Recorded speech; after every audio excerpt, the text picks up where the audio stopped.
मात्र से जीव का उद्धार हो जाता है।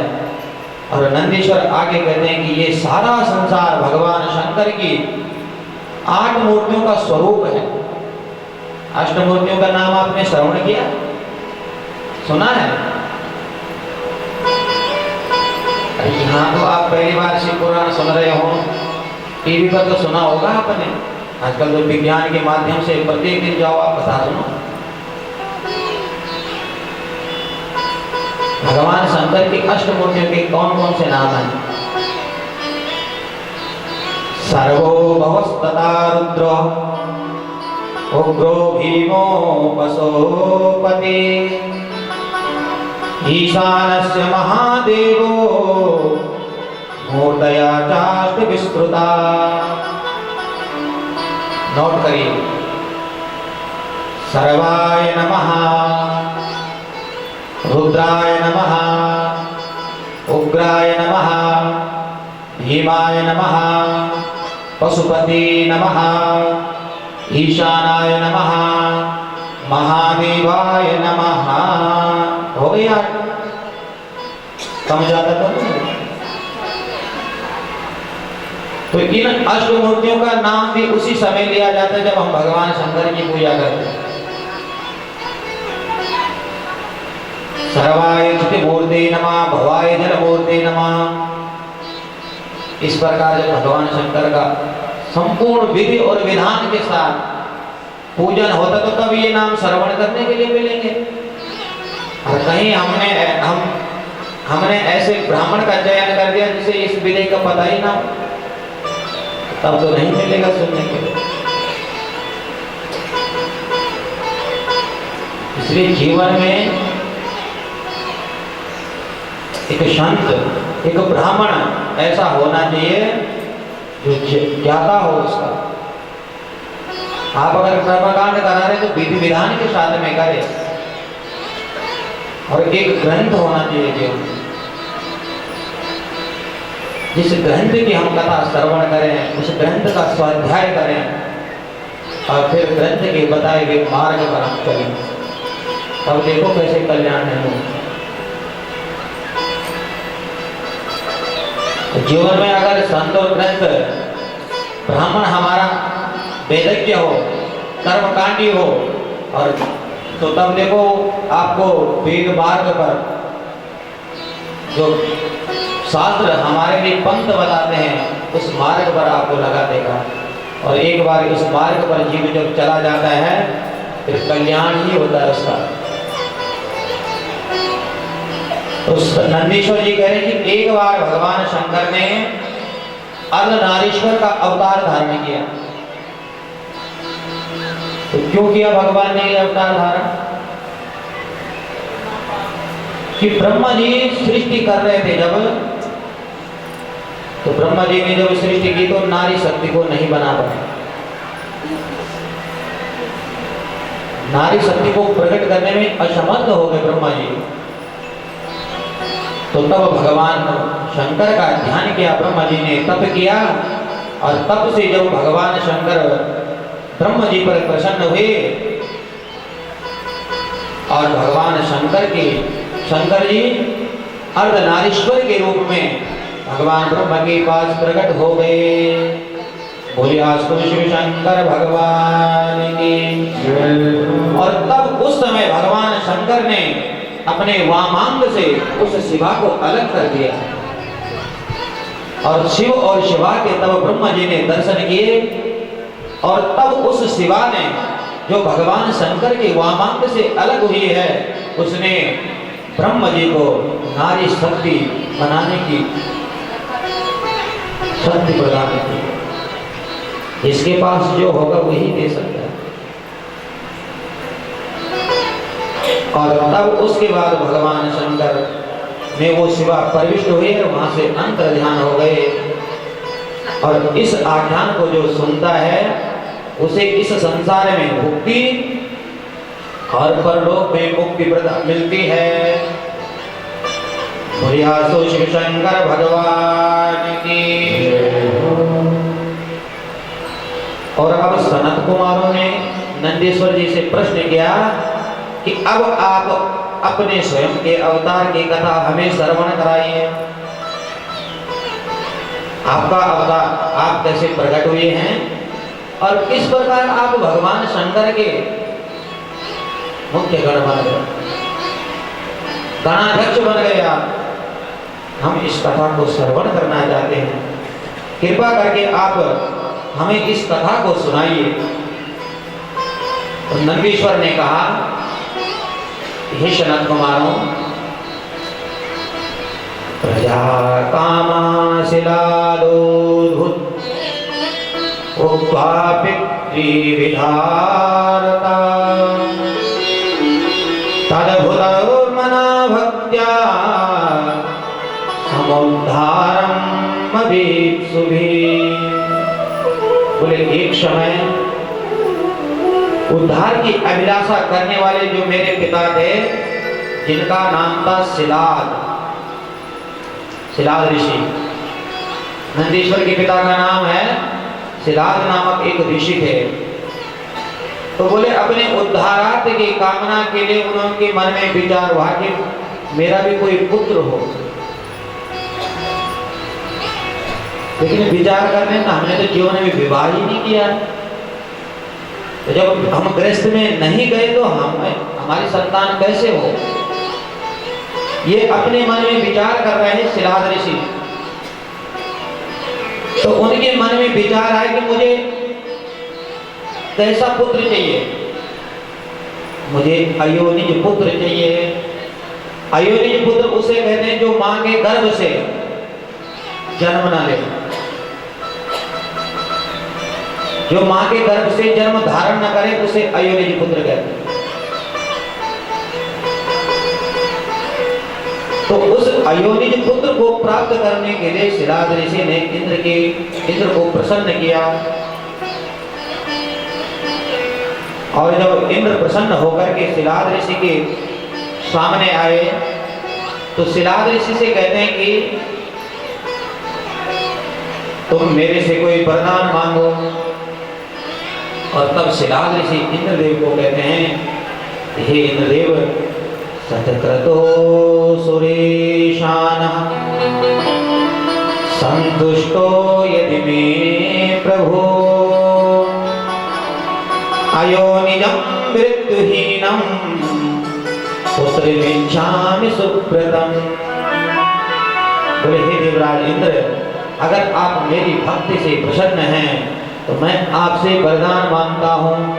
मुझे ऐसा वरदान दीजिए, मुझे अयोनिज पुत्र आप दीजिए और जिसकी कभी मृत्यु ना हो, जो अमर रहे। मुझे ऐसा वरदान आपसे चाहिए। अब इंद्र ने जब सुना तो इंद्र कहता है, हे ऋषिवर्य, पुत्रं दास्यामि पुत्रार्थी योनिजं मृत्यु संयुतम्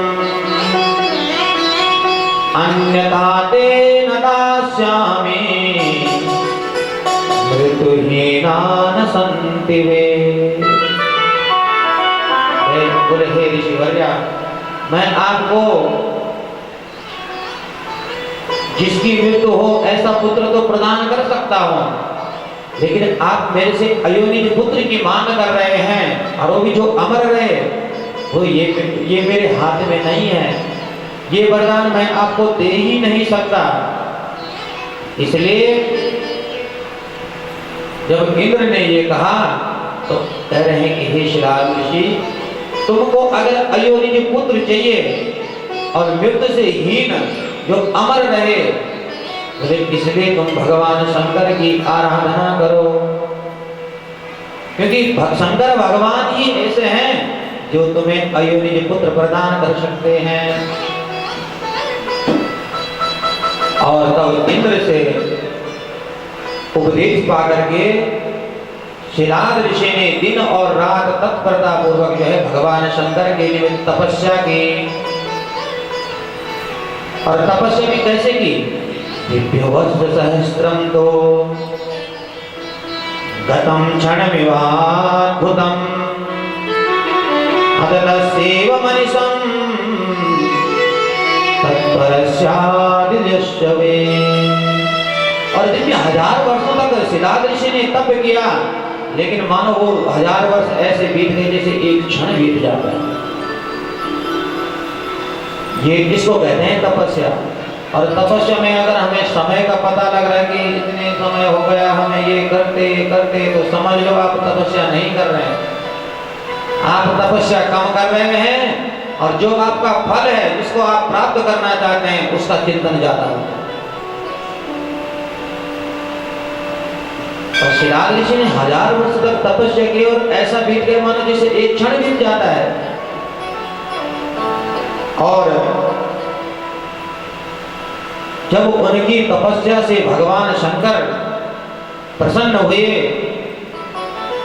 तुष्टा पर्वता तस्मै दर्शयामास स्वां तनुं दिव्य गुणैर्युक्ता बलाभ्यां वाम बुद्धिः।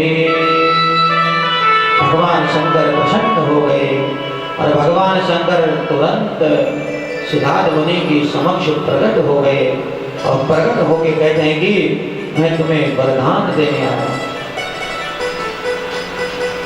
लेकिन सिद्धार्थ ऋषि इतने मौन हैं, भगवान शंकर की तपस्या में ऐसे लीन हैं कि भगवान शंकर प्रकट भी हो गए और मुंह से कह भी रहे हैं, फिर भी सिद्धार्थ ऋषि को कोई फर्क नहीं पड़ा। ये है तपस्या। भक्ति ऐसी होनी चाहिए, हमें आभास न हो कौन आ रहा है कौन जा रहा है। तो जब सिद्धार्थ ऋषि पर कोई फर्क नहीं पड़ा,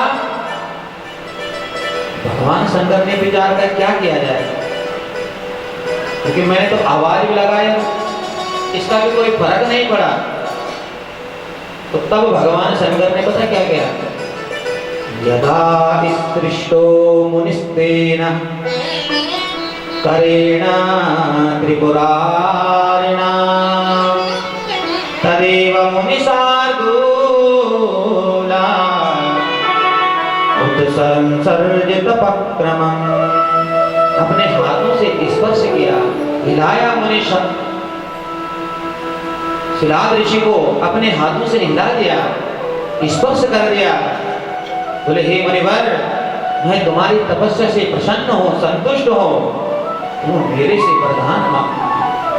और जब सिद्धार्थ ऋषि ने नेत्र खोले, पार्वती से भगवान शंकर के जब दिव्य दर्शन किए, आनंद हो से जो है इतनी प्रसन्नता हो गई जीवन में कि नेत्रों से अश्रु टपकने लगे और चरणों में गिर गए भगवान शंकर के। तो ये भक्ति हमारे जीवन में हो, भगवान भी आकर कहें तब भी नेत्र न खुले, भगवान को भी हाथ लगाकर हिलाना पड़े जब भक्त। और जब ऐसा जीवन में हुआ तो नेत्रों से अश्रुपात हो गया सिद्धार्थ ऋषि। और तब सिद्धार्थ कहता है कि हे प्रभु, अगर आप मेरे पे प्रसन्न हैं, अगर आप मुझे वरदान देने लायक समझते हैं, तो बस मेरी तो एक इच्छा है, महेश यदि तुष्टोऽसि यदि वा वरदस्य मे इच्छामि त्वत्समः पुत्रं निर्दुहीनायो निजम्। बोले हे महेश्वर, आप मुझ पर अगर प्रसन्न हैं और मुझको वरदान देना ही चाहते हैं, तो इच्छामि त्वत्समं पुत्रं, मेरी तो एक ही इच्छा है कि आपके समान मुझे कोई पुत्र मिल जाए। इच्छामि त्वत्समं पुत्रं, आपके समान मुझे कोई पुत्र प्राप्त हो जाए। और कैसा पुत्र? अयो निजम, मृत्यु से जो हीन हो, जिसकी कभी मृत्यु ना हो, और अयोनिज पुत्र चाहता हूँ। क्या वरदान है। और हमारे जीवन में अगर भगवान कहे तो हमारे सामने विषय वासनाएं घूमेंगे, और उन्हीं वासनाओं के अतिरिक्त हमारी कोई इतनी बुद्धि है ही नहीं हमारी कि हम इनसे अतिरिक्त कुछ मांगे। क्योंकि जिस विषय का चिंतन होता है वो विषय मुंह पर अपने आप आ जाता है। तो मैंने कहा था ना कि जीवन में जब श्रवण सिद्ध हो जाता है तो कीर्तन जीव अपने आप गुण बना लेता है। और जब भगवान शंकर के निमित्त ऐसा कहा शिलाद ऋषि ने, तो शिलाद ऋषि को कह रहे हैं कि तुमने तो मेरे समान मांगा, अरे मेरे समान दूसरा कौन होगा? इसका मतलब यह है कि मुझे ही तुम्हारे घर में तुम्हारा पुत्र बनकर प्रकट होना पड़ेगा। यह है भक्ति। मैंने कहा था ना कि एक संबंध हमारा परमात्मा से हो, वो संबंध चाहे आप जो आपको उचित लगे वो संबंध बना। भगवान तो सर्वस्व बनने के लिए तैयार है। उसे तुम शत्रु बनाओ, मित्र बनाओ, पुत्र बनाओ, पिता बनाओ, कुछ भी बनाओ।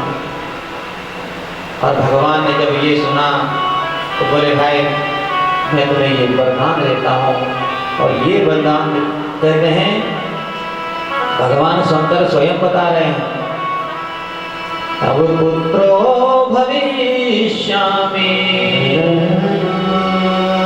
नंदी नाम्ना त्वयो निजा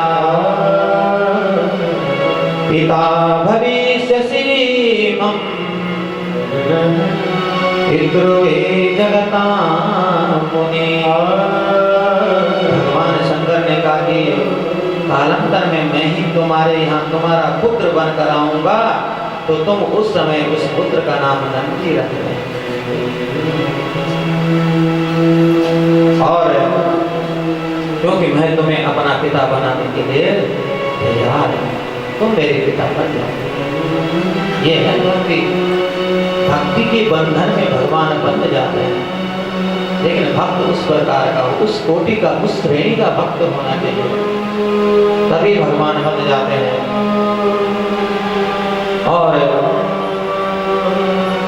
जब समय आए तो बीच का समय